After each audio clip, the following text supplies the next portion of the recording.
On attaque le tuto, la première partie du tuto sur les parasites. Les parasites, ouais. Bon, là, c'est pareil en deux parce que c'était un peu long. Enfin, c'est un peu long. Ah, puis c'est-à-dire qu'on va revenir. Alors, on est parti de l'idée de parler de produits qui sont utilisés, qui sont en vente chez tout le monde. Voilà, c'est plus simple. Oui. Et puis après, ça fait des catégories voilà, sur les et puis des catégories par rapport aux produits. Plutôt que de partir d'un parasite et puis de vous expliquer, voilà. On reviendra dans la deuxième partie sur des produits, voilà, sur d'autres produits qu'on peut utiliser pour ce genre. Ça sera assez touffu, vous allez voir. Attaque. Alors, parasite, qu'est-ce que c'est qu'un parasite, hein? Voilà, c'est écrit là.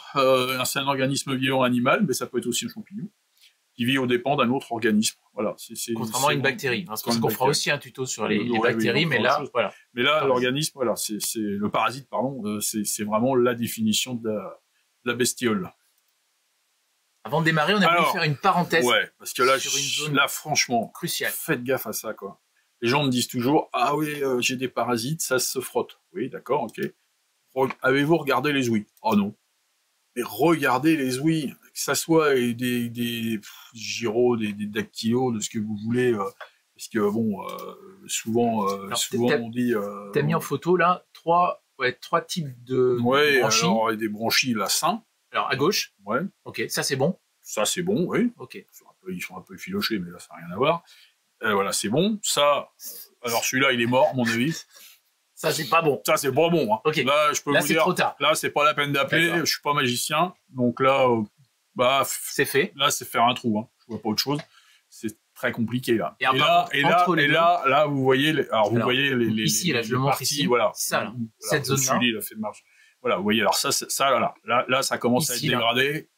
Là, faut vraiment faire quelque chose parce que là, ça commence à être. Le problème des ouïes, c'est que ça pourrit à une vitesse, mais. Oui, quand la température est. Souvent, les gens me disent, oh, mon poisson, il est mort. Extérieurement, il a rien. Vous avez regardé les ouïes? Non. D'accord, donc c'est sur les... Méfiez-vous parce que le problème, c'est que ça se communique très très bien aux autres poissons, quoi. Donc, alors ça, c'est souvent un problème, effectivement, au départ de parasites qui sont venus faire leur petit travail de sape, et puis après, une bactérie est venue se fixer là-dessus. Mais faites attention aux ouïes, c'est la chose sur laquelle on a le plus de mal à revenir. C'est pour ça qu'on a mis à l'œil. La première chose, c'est qu'à l'œil, on peut déjà voir des signes. Ah bah oui, après, bien sûr. Alors le microscope, lui, ça sert uniquement à faire un frottis, hein, vous savez, à racler la peau, à avoir du mucus et puis à regarder ce qu'il y a dedans. Voilà l'exemple. Hein, voilà, c'est un exemple celui qu'on trouve souvent d'ailleurs. Ouais, celui que vous trouvez un peu partout. Enfin bref. Et donc à l'œil, il y a des signes. Voilà, on peut très bien se rendre compte qu'il y a des choses qui vont pas. Je suis toujours surpris de voir des gens qui ont des bassins et qui aiment leurs poissons, hein, et qui me disent il y a un mois qu'il est comme ça. Qu'est-ce que vous attendez? Attendez pas un mois. Un mois, c'est trop. Une fois que et alors, en plus, je dirais encore plus en eau froide. Parce qu'en eau froide, ça va très lentement, mais par contre, ça va très profond. Une fois que c'est parti, une bactérie en eau froide, là, attention, c'est pas la même. En eau chaude, bon, voilà, on sait faire. Enfin, on sait faire. Malheureusement, ces animaux vivants, je vous fais pas un dessin, on en a tous perdu. Hein, moi, le premier, donc voilà. Mais en eau froide, attention. Et là, en l'occurrence, il y a des signes très, très clairs. Patrick, il met, c'est vrai, les ouïes, c'est un accès au sang direct. Oui, bien sûr, mais c'est surtout que les ouïes, ça, c'est compliqué à reconstruire, à recomposer une fois. C'est possible, ça. Mais c'est long. Ouais, mais c'est long. Il y a souvent des séquelles. Et puis, si c'est vraiment trop profond, ça revient pas. Le poisson, il claque, c'est tout, quoi. Il n'arrive plus à prendre de l'oxygène. Donc, il faut regarder visuellement, il faut surveiller votre bassin. Ça peut être des poissons avec des mucus. Oui, c'est ce qu'on va voir. On va le voir. Voilà. Là, la parenthèse pour la chlore, on a mis les caractéristiques d'un microscope, donc celui-ci en l'occurrence. Type incident-transmission, ça c'est juste pour vous expliquer qu'il y a des microscopes qui ont un éclairage, comme sur celui-ci qui va donner une lumière incidente, et d'autres qui ont un éclairage par en dessous pour permettre la transmission. Ensuite, ce qui est très important, c'est le nombre d'objectifs. Donc là, par exemple, vous avez 3 objectifs, x4, x10, x50. Mais vous avez également... Donc ça, c'est la partie grossissement optique, et vous avez en partie avec ça des grossissements numériques qui permettent à ce microscope de faire de x50 à x2000. Qu'est-ce qu'il faut faut atteindre combien? 500, vous voyez. Donc là, c'est bon. Alors, il existe aussi d'autres types de microscopes. Hein. Il y en a plein qui vont vous dire, ça, c'est pour nous, faut prendre Il y a plus de performance, c'est certain. il y a plus performant. Après, prenez des binoculaires. On va chercher le mot. Des binoculaires, mais enfin, un bon binoculaire, ça vaut le double de prix. Vous allez vous en servir 2 fois par an. Parce que, très franchement, au microscope, vous n'êtes pas dessus du matin au soir. Ou alors, c'est qu'il y a un gros problème. Hein. Celui-là, je trouve que ce qui est pas mal avec l'écran LCD, moi, je comme trouve il y a que une celui-là, carte, franchement, ouais. Vous pouvez le balancer. On peut faire une photo et du coup prendre contact voilà. avec votre professionnel qui va prendre la suite et vous conseiller. Voilà. Ça, mais au moins, je trouve que ces trucs-là, alors évidemment, hein, encore une fois, je vous dis, il y a beaucoup mieux, c'est évident. J'en ai des très très beaux, moi. Mais ça sert à rien, quoi. Enfin, pour vous, je vois pas à quoi ça sert. Qui dit frottis dit donc des lamelles. Donc la grande lamelle et le petit carré, on prélève à quel endroit? Alors, sur les prélèvements, bah voilà. Alors, autour des ouïes, alors on me dirait que je suis un peu focus sur les ouïes, mais oui, autour des ouïes, partie arrière de l'ouïe, sous les je lève le bras, sous les pectorales, voilà. Sous les pectorales, la dorsale, le long de la dorsale, à la base de la queue aussi, chose qu'on oublie assez fréquemment. On met le microscope à côté, rapidement quand même, parce que... Oui, parce que un parasite, ça n'a pas une durée de vie exceptionnelle une fois que c'est posé là-dessus. Alors, t'es en quoi? T'es en minutes? En dizaines de minutes? Minutes? Oui. Minutes, ça dépend de la chaleur, ça dépend de tout ça, quoi. Donc, allez vite, quoi. N'attendez pas d'aller boire un café pour regarder, parce que vous allez rien voir. Il faut que ça bouge, hein, pour le voir. Bonjour Arnaud, bonjour à tous les autres. J'ai oublié de dire bonjour Patrick. Le microscope, c'est le Bressler LCD MP. Oui, c'est ça. Bressler LCD MP. Oui, bah, c'est le même. C'est celui-ci. Celui qu'on a mis. Pour compléter, donc c'est ce qu'on voulait dire. Là, on attaque. Maintenant, donc, vous avez mis en place, vous regardez. Et alors, première chose, lorsqu'on va chercher à identifier un parasite, on va partir du grossissement le plus petit. Ça, c'est important. Ouais. Grossir petit à petit. Et attention à un piège. Donc, on a mis la photo d'un piège. Parce qu'il ne faut pas oublier qu'un parasite, c'est un organisme normalement vivant et qui donc va bouger. Il ne faut pas attendre longtemps. Il faut que ça bouge. Et quand vous voyez, donc dis-moi, là, quand on voit ça, qu'est-ce que ça veut dire? Des bulles. Voilà. Parce que vous avez des ronds inertes comme ça, de couleur claire, avec surfacés avec un bandeau très foncé. C'est de la bulle. Voilà. Donc ça, on oublie. Ça, voilà. Alors on part d'un premier produit. Ouais, alors on a pris l'Alparex. C'est quelque chose de que vous trouvez. À peu près partout. C'est un antiparasitaire, c'est également un petit antibactérien parce que vous avez de la criflavine qui est mélangée avec. Déjà, le verre de malachite en lui-même, il a une petite action antibactérienne, un petit antifongique aussi. Mais le cumul des deux, ça travaille les parasites. Mais ça a une petite action également antibactérienne. Bien respecter les dosages, ouais. Alors ça, franchement, faites attention parce que en eau très chaude. J'ai eu de mauvaises surprises à titre personnel, donc oui, c'est très important d'y aller progressivement, de bien respecter, de bien oxygéner. Si l'eau est au-dessus de 20 degrés, moi je vous dis franchement, diminuer. Alors ça, c'est la dose qui est donnée sur le truc. Ça, c'est ce qu'il y a sur la notice. Ce qu'il y a décrit sur le truc. Moi, personnellement, je vous dis que si c'est au-dessus de 20 degrés, mettez plutôt 20 millilitres que 25. Oui, je connais des passionnés qui d'abord font... Alors c'est pour ça qu'on l'a mis. Pour mon compte personnel, si tant est que ça a une valeur, hein, j'ai pas la prétention de... Mais pas, si c'est à 25 degrés, je mets 15 millilitres. Oui, tu dis quasiment par degré. Et croyez-moi, c'est très efficace. Ça marche à mon avis de la même façon. Mais je vous dis bien, n'est pas me dire il a dit que, je vous dis ça, mon expérience, ce que je fais, vous faites ce que vous voulez, vous êtes grand. Mais faites attention aux eaux chaudes. Hein. Là, je rigole pas. Arnaud l'a mis, surtout bien oxygéné pendant les traitements, c'est indispensable. Ouais, allez pas me couper l'air ou je sais pas quoi. Rajoutez-en au besoin. Oui. Parce que ça a tendance à diminuer la quantité d'air présente dans le bassin. Donc, faites attention. Il y a d'autres produits aussi. Hein. Vraiment, on fera ça après. Mais surveillez bien l'écueil. Ouais. Il faut arrêter UV, l'ozone, pas la bio. Non, pas la bio, non, UV, ozone pendant une semaine. Alors évidemment, si votre filtre est juste démarré, la bio, bon, elle peut ne pas aimer. Mais si vous avez un filtre qui travaille normalement, bon. Et alors aussi, oui, alors KH et GH, alors là, faites attention, hein, me faites pas ça dans des eaux vous pouvez. Très douces. Des eaux trop douces, trop acides. Faites attention si vous avez passé de radar, parce que là aussi, le produit, ça peut attaquer. Hein, ça attaque les ouïes. C'est un produit traitement. Hein, donc, Sophie dit 2 pompes à air, c'est bon. Alors, ça dépend après du ça volume dépend de la taille de la pompe à air, ça dépend du bassin, ça dépend de la faut pas hésiter à doubler. Hein. Mais oui, ça coûte pas grand-chose de rajouter une pompe à air. Ça tombe bien, j'en vends. Alors, la conséquence, c'est que le bassin va devenir tout vert. Faut quand même Ah le dire. ouais, c'est joli. Hein. Là, je vous promets, c'est magnifique. Vert de chez vert. Vert fluo, bah, vert de malachite. Vert de malachite. Voilà. Et surveiller entre les 2 jours, parce que c'est la bêtise que moi, je n'ai...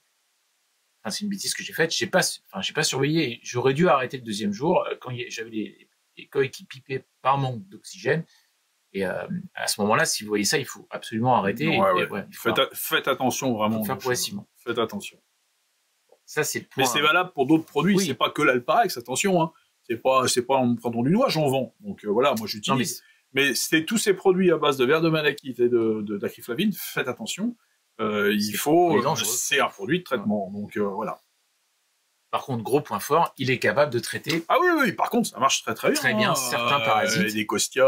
Alors, on attaque sur. Bon, le Costia en l'occurrence, voilà. Alors, le Costia, c'est une vraie petite saleté. J'ai mis son petit nom aussi. Oui, Ichiobodo, c'est mignon ça. Ouais. Monocellulaire. Ouais.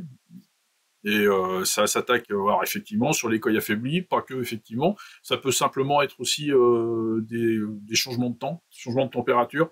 C'est un parasite qui aime beaucoup les changements de temps. Si vous avez une eau à 12-13 degrés, par exemple, d'un seul coup ça rechute à 8 et que ça revient le lendemain à 14, ce qui c'est souvent en région au printemps, c'est souvent le cas et c'est souvent ça le problème. Alors lui, il aime bien ça. Et ça, en général, hop là, il est parti. Alors le voilà en vidéo. Donc ça, c'est des vidéos qu'on a récupérées sur YouTube, hein, donc de libre accès. Je vous les citerai. Ça, c'était une vidéo anglo-saxonne. Je vous citerai les autres parce que bon, c'est pas évident sur du court terme de faire des vidéos pour les montrer. C'est sur YouTube. On le voit tout petit là, il y a une très grande quantité. C'est une petite virgule en fait qui ondule à grande vitesse. C'est une belle saleté, hein, parce que ça peut faire vraiment beaucoup de dégâts. C'est vraiment une bestiole. Il faut s'en méfier, puis ça se reproduit très très vite. Alors, et toute petite, donc monocellulaire, ça va très vite, 15 à 20 microns, ce qui fait qu'alors, pour vous situer, en objectif 400 voilà. C'est ce qu'il faudrait, ça va donner 8 mm, voilà. à peu près. Voilà, c'est ça. Et pour compléter, ici, donc le développement, c'est ce que tu disais, très rapide. Et les bronchies. Et les bronchies, je vous rappelle, je vous l'ai dit tout à l'heure, faites attention aux bronchies. Alors c'est un voile, effectivement, on a l'impression que ça noircit par endroits. Alors les poissons, vous connaissez, hein, vous savez, dans l'eau, ils font des pirouettes, ils se frottent. Alors il risque d'irritation, évidemment, mais alors, puis derrière, c'est la porte ouverte à nécrose, et c'est souvent à cette époque de l'année, et c'est souvent derrière des bactéries qui sont opportunes et qui en profitent, qui viennent se fixer, et puis là après, on connaît l'histoire, hein, c'est parti. Donc voilà, Costia, petit mais extrêmement mais méchant. Donc qui dit et surtout pas de bain flash de sel ou encore pire mettre du sel dans le bassin. Alors un bain flash de sel ça peut fonctionner. Le sel dans le bassin pour le Costia, si vous voulez faire un élevage, allez-y. Non mais c'est ce qu'il a mis. Mais oui, j'ai bien compris. De toute façon les bains flash là-dessus. Ouais, bon. Les bains flash, franchement traitez votre bassin parce que de toute façon vous en avez dans le bassin. Là pour le coup, traitez l'ensemble.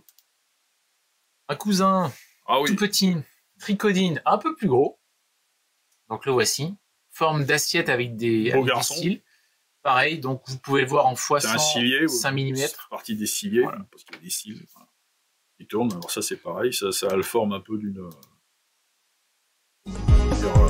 Voilà, je les montre, ça vient de Snows, des forums bassins, ils sont sur YouTube, voilà, je les cite, c'est accès libre, ils ont fait quelques vidéos, on en a repris certaines, notamment donc sur LinkedIn, et donc ils les ont fait sur différents grossissements, c'est ça qui est intéressant. Donc là on les devine à peine parce qu'on est sur un grossissement pour l'instant faible, mais ça permet au moins de les trouver.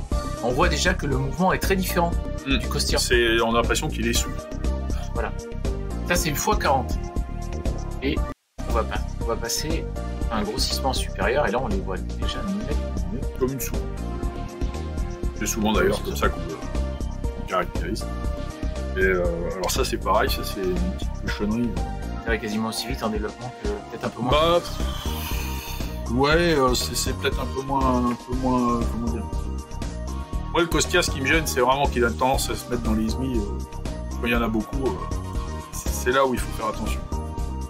Ça se traite assez facilement, hein, mais faut quand même y faire. Là on est sur un grossissement là pour vous montrer que 400. Ça c'est pas le truc le plus costaud qui soit.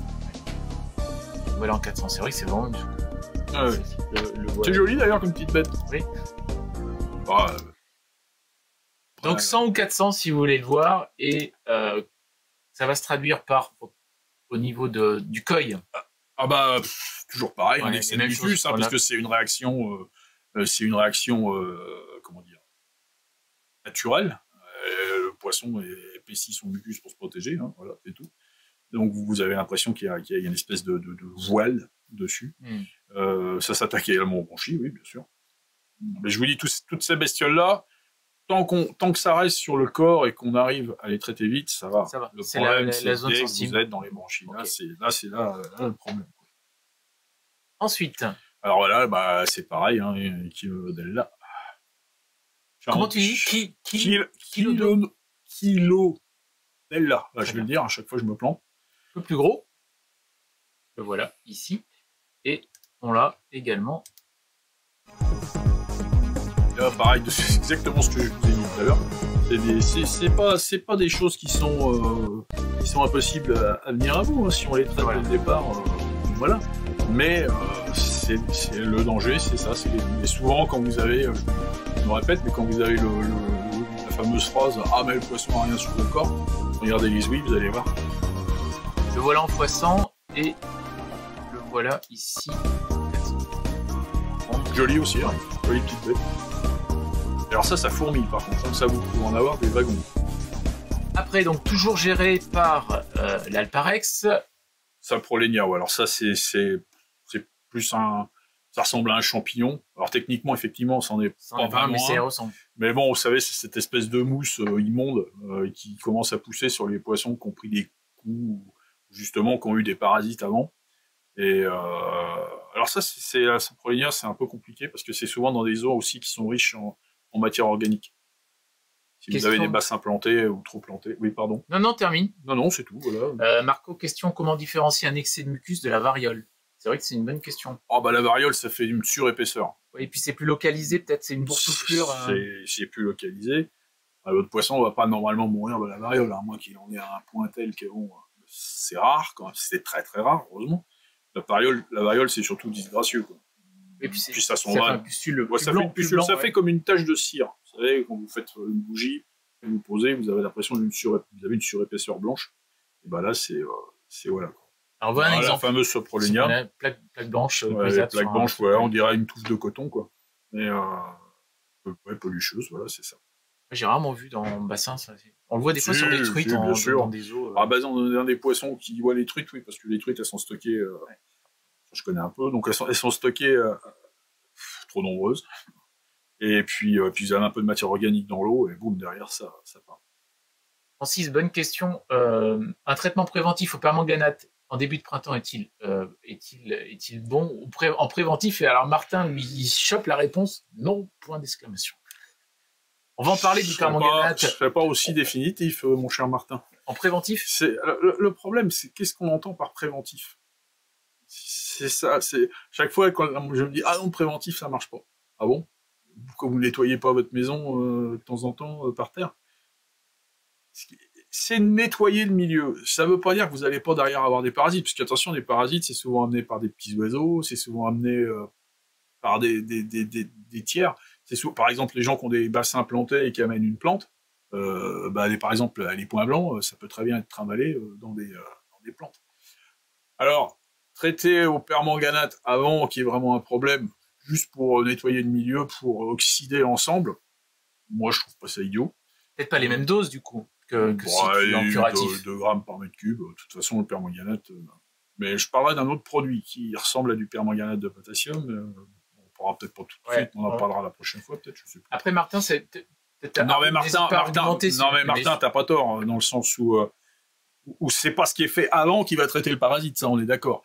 Mais nettoyer le milieu de temps en temps, c'est pas mal, parce que des fois, Donc peut-être pas avec du permanganate. Peut-être d'autres produits, mais on peut utiliser effectivement genre du permanganate ou autre chose. Mais traiter en avant, ça va pas éradiquer le problème qui peut venir 15 jours après. Hein. C'est toujours pareil. Par contre, nettoyer le milieu, moi je suis assez d'accord. Mais permanganate ou chloramine Ouais, permanganate, dichromate de potassium. en parlera la prochaine fois. Ok. Alors là, Saprolegna, ça c'est pour la partie reproduction. C'est pour montrer que y a une partie qui va se faire dans le bassin sur des spores primaires qui ensuite passeront en secondaire pour s'accrocher sur les feuilles. Et ça s'accroche bien. Hein. Et enfin, toujours sur l'Alparex, pour terminer. Ah, le fameux point blanc. Ouais, les points blancs. C'est une grande réussite. Stophtyrus. Ah, ça c'est le truc.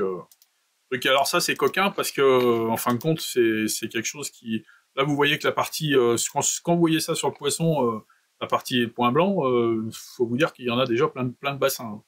Parce que c'est une bestiole qui a la faculté de se fixer sur sur les fonds, sur les herbes, sur sous forme de kyste, quoi. Et donc le point blanc, il faut traiter à plusieurs jours d'intervalle. Puisque vous avez une réaction qui intervient après, quoi. Il y a Arnaud qui dit Vircon aquatique. Alors, je pense que c'était par rapport au préventif, sans doute, de tout à l'heure. Et pour les parasites ou plutôt pour les bactéries, cette pression bactérienne ou... Ouais, je sais que... Mais c'est pas pour les parasites. Je sais qu'il y en a plein qui sont fans. Moi, je suis pas du tout. Mais... Pour les parasites? Non, mais voilà. Là, oui, il parle pour les... Je ne vais pas rentrer là-dedans, parce que moi, j'ai connu le Vircon bien avant vous. Je suis désolé. Pas parce que je suis vieux, mais parce que... Si, aussi, oui, d'accord. Mais parce que j'ai utilisé ça avant dans un... Voilà, vraiment professionnellement. C'est pas un produit qui est sans danger. Il y a des effets rebonds qui ne me plaisent pas du tout. Mais par contre, ça fonctionne très bien, bien sûr. Ça fonctionne très bien. Alors, mais vous savez, le Vircon, là, je sais plus qui c'est qui disait, le Vircon, j'arrive à enlever la variole. La variole, pardon. Ouais, effectivement, mais vous avez d'autres produits hein, qui arrivent. Ouais, peut-être. Mais faut que ce soit testé, c'est important. Le Vircon, moi, on a eu plein de soucis avec ce produit, en élevage, hein, j'entends, pas sur un bassin. Et je sais pas quelque chose que moi personnellement, j'en vends pas et j'en vendrai pas. Voilà. Le point blanc, donc en fait, c'était pour montrer qu'il y avait tout un cycle qui avait lieu. Et oui, voilà, oui, c'est ce que j'essaie de dire. C'est ce qu'on essaie de trouver au niveau des microscopes. Alors, vous savez, ça, c'est un trop fond. C'est une étape. C'est une étape, voilà, c'est une étape dans la vie de la bestiole. Mais ça, c'est vraiment le point blanc, je vous dis, il faut essayer. Alors, c'est difficile parce que le point blanc, ça peut se multiplier très vite. Voilà, donc là, c'est en eau chaude, je sais pas moi, en 15 ou 20 heures, vous avez, hop là, il est reparti, hein, ça y est, il est revenu se fixer. Par contre, en eau froide, ça peut prendre 15 jours. Donc, il est bon de traiter en plusieurs fois. Hein. De faire un jour 1, un jour 8, suivant la température de l'eau, quoi. L'étape tomite, tomite, vous situez, voilà. Elle est ici, là, dans la partie, voilà. Il se relibère. Okay. Faites attention quand les bassins plantés, quand vous ramenez des nouvelles plantes. Faites attention parce que vous pouvez très bien avoir ces petites bestioles qui soient fixées là et sous cette forme, qui soient fixées sur votre plante. Faites par exemple, je sais pas, un bain de permanganate ou des choses comme ça. Mais souvent c'est compliqué parce que c'est costaud. Alors, toutes ces formes-là, c'est costaud. Et donc le voilà après, voilà, sous forme de héron, et ça va revenir dans le cueil avec, regarde, on voit, en train de tourner, prendre de trop fond. En fait, ce qu'on voit de blanc, c'est c'est la partie visible de l'iceberg. Ouais. Là, vous voyez ça sur le poisson. Quand vous voyez ça sur le poisson, vous dites bien qu'il va déjà partir. Si. Dans le point blanc, ça se traite relativement bien. Mais c'est toujours pareil. Alparex le traite. Oui, voilà. C'est toujours pareil. Il y a plein d'autres produits qui le traitent. Et Alparex le traite, oui. Et alors, on en parlait tout à l'heure, et donc, au niveau curatif, il y a une autre alternative. L'Alparex, c'est un exemple, mais oui, après, on contact avec d'autres professionnels, c'était pour vous suivre, parce qu'il en parlera, puis on parlera d'autres produits la prochaine fois. Et là, vous avez permanganate de potassium. Alors, moi, je vous parlerai la prochaine fois du dichromate de potassium, qui pour moi a bien des avantages par rapport au permanganate. Déjà, faisant le permanganate, il est classique, celui-ci, qui a 4. Alors, antiparasitaire, ça un oxydant. C'est là où je vous disais que c'est intéressant parce que ça nettoie un peu ce qu'il y a dans le bassin. Faites attention quand même à vos mains où là ça tâche un peu. À neutraliser, vous savez, voilà. Par rapport à l'Alparex, ça on peut le neutraliser. Quoi. Oui, c'est ça, parce que l'Alparex, une fois qu'il est dedans, attention aux eaux chaudes. La manganate, ça peut être coquin. J'en connais pas mal qui ont eu quelques soucis. Faut y aller relativement doucement avec ce genre de choses. La dose que tu as dit tout à l'heure, c'était... Moi, je pars souvent sur 2 grammes, 2 grammes et demi maxi. Mais après, il y en a plein qui font 3-4 grammes. très bien. Ouais, l'avantage, c'est que s'il y a le moindre souci, avec de l'eau oxygénée concentrée, Ouais, 30 volumes, quand il commence à y avoir des soucis, c'est que le poisson a déjà pris un coup dans le nez, quoi. Donc, vous allez neutraliser l'aspect violacé, vous allez effectivement diminuer, mais le problème, c'est que le poisson a pris, il l'a pris, quoi. Donc, faut y aller donc faites attention avec ces produits, et au-dessus de 22 degrés, moi, je vous déconseille. Marco a une question, une écaille blanche n'a rien à voir avec les points blancs sur un poisson rouge. C'est un poisson rouge qui est blanc, non, c'est plus un poisson rouge. Non, avec les points blancs, non, ça n'a rien à voir, une écaille blanche. Les points blancs, c'est une petite tache. C'est petit, c'est très localisé. C'est tout petit, voilà, c'est une petite boule. Vous voyez, on voit bien là-dessus, quoi. Non, une écaille blanche, ma foi, ça peut être une chose, hein.